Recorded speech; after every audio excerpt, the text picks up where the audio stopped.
Para absorver o cálcio, o nosso corpo precisa também do magnésio. O leite contém muito pouco magnésio. Sem a presença do magnésio, o corpo só absorve 25% do cálcio do leite. O excesso de cálcio é prejudicial, acumulando-se nas artérias e outros locais, podendo causar arteriosclerose, artrite e pedras nos rins. O cálcio contido nas verduras é mais fácil de absorver do que o cálcio do leite. A noção de que os laticínios previnem a osteoporose é uma ideia que é vendida pela indústria. Em setembro de 2005, teve uma campanha, uma multinacional na Inglaterra, em que eles afirmavam, estava assim, impresso, nesses materiais da campanha, leite essencial para ossos fortes. Eles usaram a palavra essencial. A palavra essencial se refere a não pode faltar, ou não tem outra alternativa. Então, dizendo que leite era essencial para ossos fortes. Essa campanha foi tirada do ar, essa empresa foi multada por propaganda enganosa. As populações, os países que mais consomem laticínios são aqueles que têm mais incidência de osteoporose, justamente. Então tem alguma coisa errada nessa equação. O ponto que se perde é que a osteoporose não é causada por uma má ingestão de cálcio, por uma baixa ingestão de cálcio. O raquitismo ele é causado por uma baixa ingestão de cálcio. A osteoporose não. A osteoporose ela é causada por um excesso na perda de cálcio. E o ponto aí é justamente a proteína. Então, a proteína ela causa uma acidificação do sangue, a proteína é formada por aminoácidos, portanto ela é uma substância ácida, e uma vez que ela entra na circulação, o sangue fica levemente ácido. O corpo precisa manter a homeostase, um pH de 7,4, então ele é levemente alcalino. No momento que ele se acidifica, ele precisa lançar mão de alguma substância para que esse pH se regularize. E a substância que está disponível ali armazenada é o cálcio. Então, sempre que se ingere proteína em excesso, o corpo vai retirar cálcio dos ossos para manter o pH sanguíneo estável. Esses países que consomem muitos laticínios, que são justamente os que têm mais osteoporose, são também aqueles que consomem mais carne. Portanto, são os que consomem mais proteína. E aí a gente começa a encontrar a relação. Os países que mais consomem carne são os que consomem proteína em excesso e são os que têm uma incidência maior de osteoporose. Então a questão da osteoporose não está relacionada ao baixo consumo de laticínios, mas sim a um consumo excessivo de proteínas. A gente precisa comer cálcio, precisa consumir cálcio, não precisa ser do leite. As fontes vegetais de cálcio são as frutas, especialmente as frutas secas. São os vegetais verdes escuros, as leguminosas, família do feijão, lentilha, ervilha, soja e derivados, as castanhas, castanha do Pará, castanha de caju, amêndoas, nozes, avelãs, e também o melado de cana. E nas fontes vegetais de cálcio estão também outras substâncias que ajudam na saúde óssea. A vitamina K, o potássio, são substâncias importantíssimas para o equilíbrio do cálcio no organismo. E essas estão presentes justamente nos vegetais. A caseína, a beta-lactoglobulina e a alfa-lactoalbumina, que são as três principais proteínas do leite associadas a alergias, induzem o nosso organismo a produzir anticorpos. Esses anticorpos são conhecidos como histaminas. Quando as histaminas são liberadas pelo nosso corpo, provocam vários efeitos. Nos pulmões, liberam grandes quantidades de muco, provocando tosse e congestão. Todas as pessoas produzem anticorpos em respostas às proteínas do leite, umas mais, outras menos. Além das proteínas presentes no leite, que são motivo de alergia, que são causa de alergia, existe também uma outra substância bastante prejudicial, que é a lactose. E aí já não é uma proteína, mas é um carboidrato. A lactose é um açúcar que tem a sua capacidade de digestão diminuída conforme o ser humano ou qualquer outro animal mamífero envelhece. A quantidade de células produtoras da lactase, que é a enzima que gera a lactose, ela diminui com a idade. 3 entre 4 seres humanos não conseguem digerir a lactose do leite. É a chamada intolerância à lactose. As drogarias estão cheias de medicamentos para combater as reações produzidas pelo consumo de laticínios. O leite é responsável por uma parte significativa do fluxo de caixa das drogarias. Sem o consumo desses produtos, não haveria necessidade de muitos desses remédios. Para piorar a situação, foi desenvolvida uma tecnologia recombinante transgênica para o hormônio de crescimento bovino. É o famoso RBGH, usado no Brasil antes de qualquer país do mundo. O objetivo é aumentar a produção de leite além do limite suportável pelas vacas. O RBGH provoca o aumento do IGF-1, fator de crescimento insulínico 1, no leite. Esta substância aumenta o risco de câncer de próstata em homens, câncer de mama em mulheres e leucemia em crianças. O RBGH provoca vários distúrbios no corpo da vaca: abortos, cistos nos ovários, mastite e mamite. Tais distúrbios aumentam o uso de antibióticos, que contaminam ainda mais o leite. As inflamações severas nas tetas das vacas causam a produção de pus, que, por ser branco, se mistura ao leite.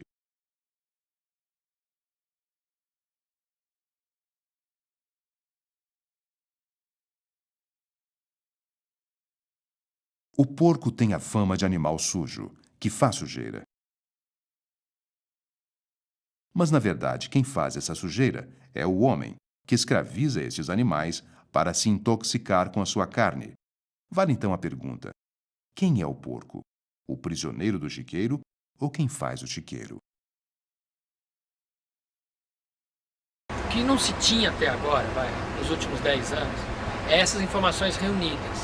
Você tinha essas informações dispersas. Se encaminha para o matadouro, né, você percebe no olhar medo. Né? E aquele medo, o hormônio do medo é a adrenalina. Ela sofre uma transformação química e ela se transforma numa substância chamada adrenolutina. A adrenolutina, ela tem um efeito psicotomimético, ou seja, é como se fosse uma droga psicótica mesmo. E também tem o adrenocromo, que é uma evolução do processo assim, de oxidação até da adrenalina. E aí com isso nós temos um problema mais sério ainda, porque o adrenocromo ele tem um efeito mutagênico, ele agride o DNA, ele confunde o código genético. Um livro que mudou minha vida, eu fico feliz porque é um livro que mudou minha vida e mudou a vida de Gandhi também. Quando o Gandhi leu Henry Thoreau, leu Walden, tem uma coisa que o Thoreau estava conversando com um vizinho, lá na região onde ele ficou morando, ele morava no meio do mato mesmo. O vizinho chegou para ele e falou assim: vem cá, você precisa comer carne, senão você vai ficar muito fraco. E ele achou muito engraçado que o vizinho estava falando isso para ele enquanto estava arando a terra.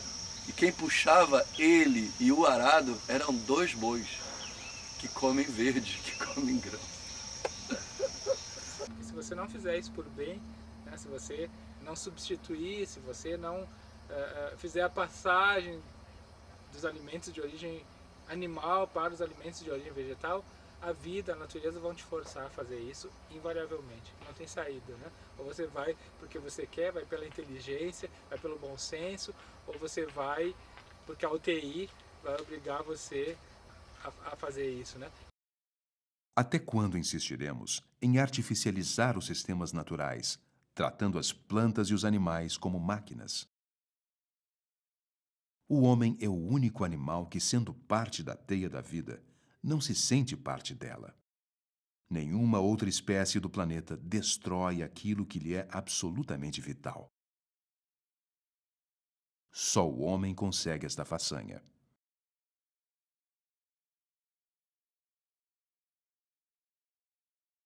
Ao serem chamados de humanos, mas que mais pareceis bestas selvagens. O que vos obriga a derramar o sangue de inocentes criaturas? A terra já não vos oferece suficientes grãos e frutos para o vosso alimento?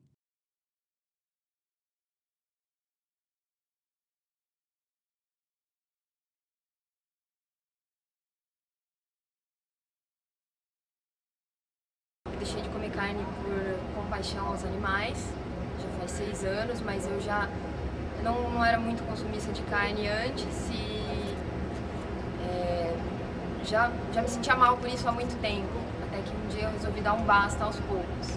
Eu fui fazer estágio na Holanda com produção de leite, justamente por gostar dos animais, mas foi uma coisa um pouco errada que eu fiz, porque eu me dei conta de muitas atrocidades que acontecem. As primeiras palavras que eu aprendi no idioma holandês foram palavras de xingamento aos animais, e as palavras que eu nunca esqueci até hoje são essas palavras. O meu chefe xingava muito os animais quando eles não queriam entrar na sala de ordenha, quando elas chutavam as ordenhadeiras, porque é uma coisa que incomoda. Outra coisa, a produção de leite lá a maioria é feita em confinamento. Em decorrência disso, as vacas têm muito problema de mastite, problemas de casco também. O chão onde elas ficam é muito liso e fica aquele estrume todo. Quando uma vaca entra no cio, ela tende a montar na outra amiga e às vezes elas escorregam e se quebram todas, aí tem que sacrificar. Os bezerros tomavam leite em pó, um leite artificial, e eles só tomavam leite de vaca quando esse leite estava contaminado com antibiótico. Porque as vacas tinham mastite e o laticínio não compra. É proibido o leite contaminado com antibiótico para consumo humano, então a gente ordenhava separado para dar para os bezerros o leite. As vacas confinadas produzem muito mais, tanto leite quanto carne, o crescimento é muito maior e a produção de leite também.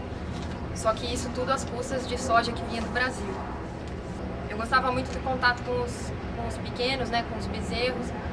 Era a minha diversão, né? O meu objetivo era trabalhar com os animais pelo contato com eles mesmo. Então eles já logo me deram a função de cuidar dos bezerros. Então eu tinha que dar as mamadeiras, limpar, dar ração. Eu ia acostumando e gostando deles, até o dia em que chegou um homem para levar os machos para a produção de carne, né, de vitela ou de carne mesmo. Então eles pegaram o trator, ergueram a pá, que era a pá que distribuía a ração, enfiaram os bezerrinhos lá e foram levando embora, assim, como se fosse um bando de saco de batatas. Foi horrível. Eu acho que as pessoas têm que se conscientizar do que acontece nos bastidores antes principalmente de criticar quem toma uma atitude, e para poder também saber o que acontece no mundo e a partir disso tomar a decisão de se ele quer continuar participando das atrocidades ou não. Além da parte nutricional, tem toda uma parte ambiental, né? Envolve muito mais do que a parte alimentar. Eu acho que a gente tem que pensar, nós temos que pensar no meio ambiente como um todo e principalmente no nosso bem-estar e no bem-estar do próximo. Abrir os olhos mesmo pro mundo, né? E não só ver o nosso próprio umbigo. O ser humano tem muito esse negócio de ser egoísta. Então, eu acho que foi isso. E eu tenho muitos pacientes que são vegetarianos, aprendi muito com eles e agora tô querendo passar isso para as outras pessoas também. Pensar mais no próximo, no ser, na vida e no mundo, né, no nosso planeta, antes de pensar na vontade dele própria, pensar nos outros. Muita informação preciosa que infelizmente não se encontram nos jornais, nas revistas, tanto mídia impressa quanto a mídia televisionada. Não sei porquê, não mostra esse lado. É um lado lindo, sem crueldade, é um lado que faz com que nós nos tornemos saudáveis, né? Eu tô aqui como uma prova cabal de que é possível viver sem carne, sem leite, sem ovo. Eu tô aqui, eu tô bem, trabalhando, estudando e vivendo saudável, né? Os exames que eu faço comprovam isso muito bem. É importante ressaltar que os animais no ordenamento jurídico, eles são vistos como coisas, como bens móveis. A sociedade se esquece que são seres sencientes, seres que sentem dor, frio, fome, felicidade, que se apaixonam, que criam relações de afeto. E enquanto os animais continuarem sendo considerados considerados como coisas, o massacre, a tortura, os maus tratos continuarão. Então é uma luta não só dos operadores de direito, mas de toda a sociedade, que o ordenamento jurídico seja alterado para que os animais realmente possam ter dignidade e liberdade, que é a condição mais importante para todos os seres vivos, tanto humanos quanto não humanos. E isto significa libertação animal. Tendo a ficar um dia sem comer carne. Daí eu consegui, eu falei, de boa, foi tranquilo, assim, né? E fui indo. De repente eu vi que eu não tava precisando mais, assim. Aí eu cortei carne vermelha, primeiramente.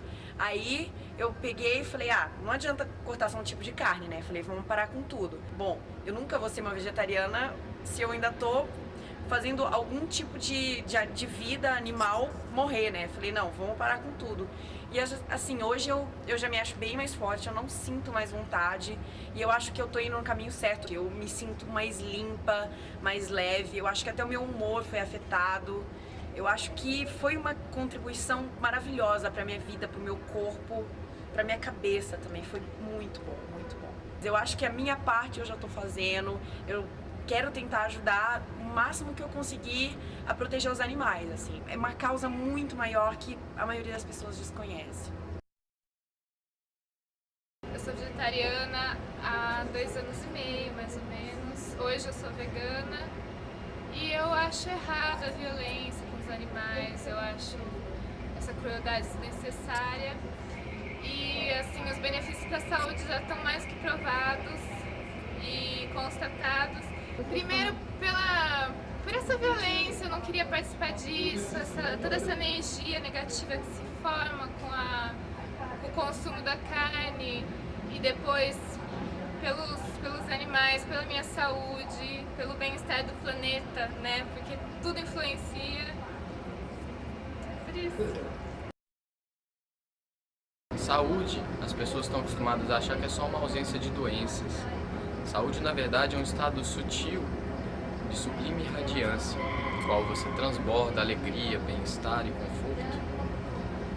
Eu acredito que a plenitude da existência humana nesse planeta nunca vai ser alcançada enquanto não buscarmos nos alimentar em harmonia com a natureza. Eu percebi que a relação com os animais que não são humanos é a mesma relação que existia alguns séculos atrás com os escravos, onde a relação com os escravos era justificada, a exploração era justificada pelo fato de os brancos dizerem que os negros não tinham alma, ou seja, não eram seres racionais. E hoje o que nós observamos é o mesmo tipo de argumento. Os animais não têm alma, não são racionais, então eles existem no mundo para satisfazer as necessidades humanas, quando não é verdade.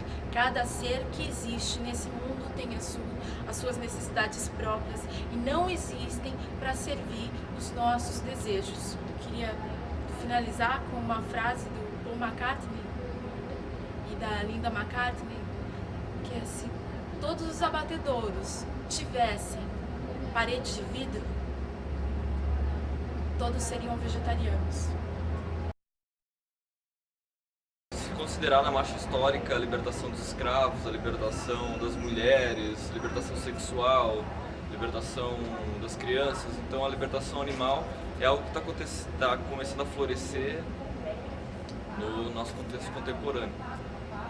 Então esse é o trabalho que eu faço na universidade. Nós criamos direitos para nós, para que não se cause mal a nossa existência. Obviamente que, como eles compartilham as mesmas dores e sentimentos, essa existência material, coerentemente deveria se ampliar o círculo ético, assim como se ampliou para os negros, se ampliou para as mulheres, tenta se ampliar atualmente para as crianças, como sujeitos de direitos e não como objetos.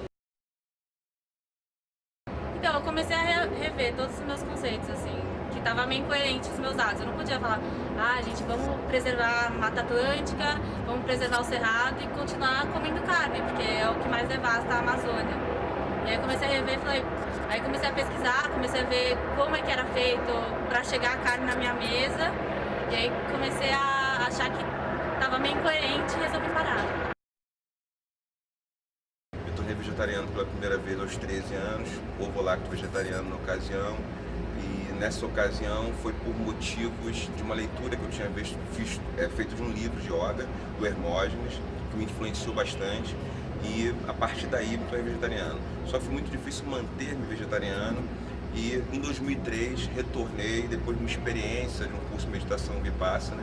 E entre as motivações, a motivação espiritual, ética, é também política, é também por direitos dos animais, é um conjunto de motivações, só que a motivação decisiva que me mantém vegetariano hoje, vegano no caso, né, sou vegano há algum tempo, é por conta de minha concepção de que espiritualmente, politicamente, é mais adequado ser vegano ou vegetariano. Só isso seria. Os frigoríficos, as grandes marcas, elas colocam símbolos, signos de vaca sorrindo, de situações de família com vacas, assim como as outras indústrias também, elas se apoiam nisso, né? Vai apoiar no lúdico. Então ela vai pegar sempre uma vaquinha sorrindo no pacote de leite, principalmente para criança. Uma carne vai ter o frango da Sadia correndo, mostrando que ele pode ser atleta. Isso é mentira. Tá? Temos casos de atletas que têm opção vegetariana, são vencedores.